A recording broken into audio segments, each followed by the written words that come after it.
Alright, Johannes, you're here to clear your name about being the keyboard player for the band. Yeah, it's funny when we get reviews or people write about us because no one really seemed to understand how we do things here.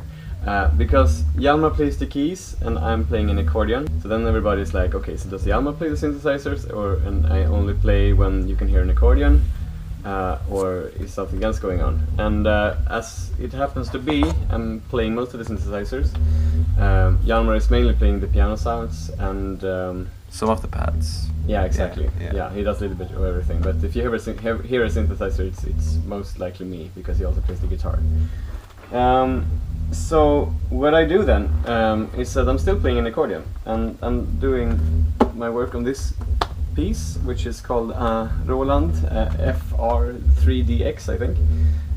And it's a completely digital accordion. There is nothing acoustic about this.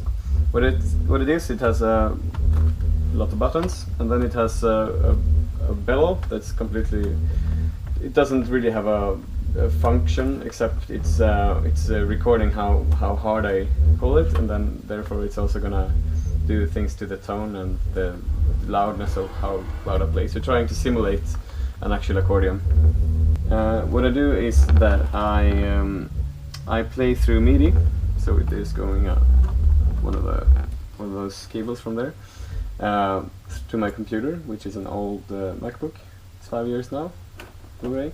Then I have MainStage, and I have a lot of software synths on this, and then I just select what I want to play and how I want it to sound, and I change between the different sounds when I play live. So I usually have like a large list here, and I go through the list one at a time, just in chronological order where we play, and then each of these patches I have assigned to how I want it to sound. So how do you switch patches live? Because you don't use the keyboard on the computer. You're using your left hand, right? Exactly, yeah. So the thing is, on stage I usually want to get my computer quite far away, because it doesn't look nice.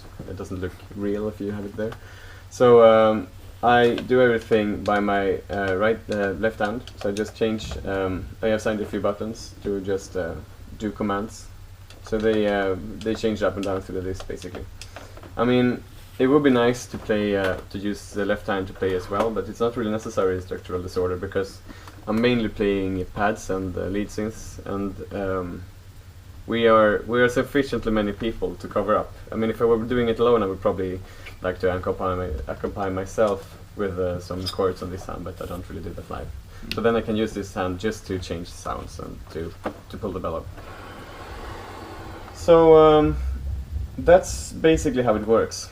And then I also use the acoustic part. You should mention that. So I have a line cable here when we play live, and I just go to a patch here that's quiet, and then I pull up the volume knob. The volume knob, exactly, and then I just play and pull the bellow, and it's simulating an acoustic accordion. And this one has got a built-in amplifier as well, so yes. you can play it now. Yeah, you can. Just for example.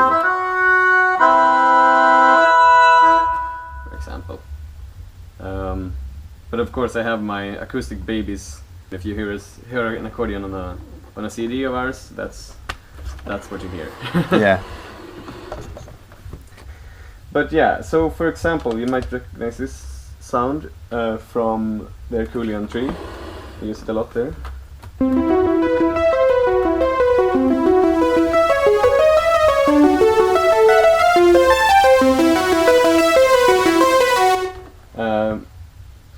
This synth is built in Massive. The Massive is one of the best synthesizers from Native Instruments. It's very versatile, you can use it for almost anything. And what I do is I have assigned this the bellow to this macro, which in turn mainly controls the cutoff, so I can play around with that. But I mean, the good thing is everything is doable on this setup, because everything you need to do is to plan ahead, basically. You might recognize this one.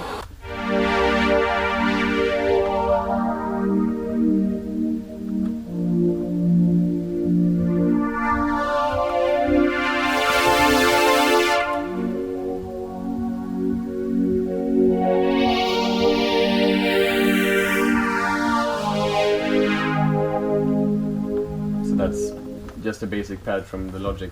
It's made in ES2, and then just play around a little bit with it, but it's kind of retro from the 2010s at least.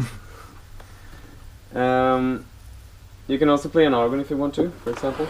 When playing synthesizer on an accordion, there are certain limitations, because when you do it on the keyboard, if I for example were to play piano sound, it would sound really crappish, because on the piano you always stand like this and you use your hands, and you know how a piano is supposed to sound. If I was to try to do that when I have my hand like this, it would sound really fake. So I don't really do that. But organs are a little bit different, because I mean, this is also kind of an organ, the acoustic one. But what I always wanted to do is to have a Leslie and to play around like one of those rock organists. Once again, Native Instruments provides, basically. So you might recognize Lipa Lover.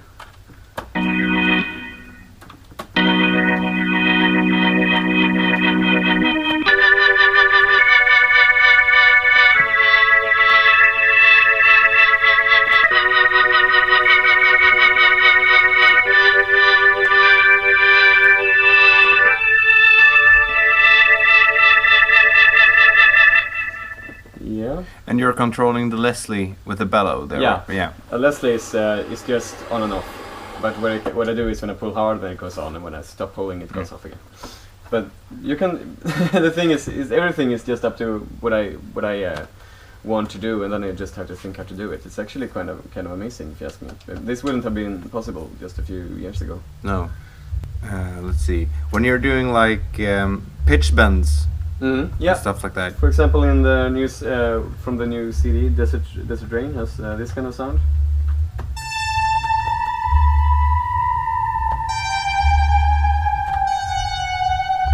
As you might recognize from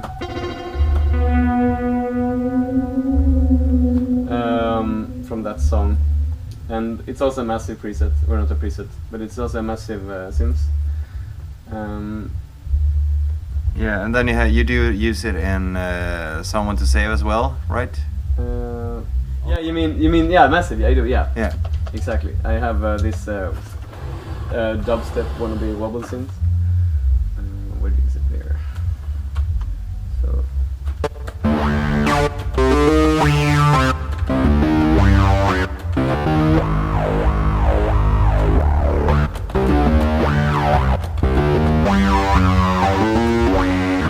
For example. Is it hard to use the bellow as a pitch bend opposed to having like a small key? Does it take a lot of strength to use it? No, it doesn't take a lot of strength. I mean, every accordionist, I think, when they start playing, they build kind of rustic backs, but this one is nothing compared to the acoustic one. An 8-year-old child would be able to do this without a problem. We can, for example, look at some of the new sounds you haven't heard yet from the CDs. For example, this is from one of Eric's songs.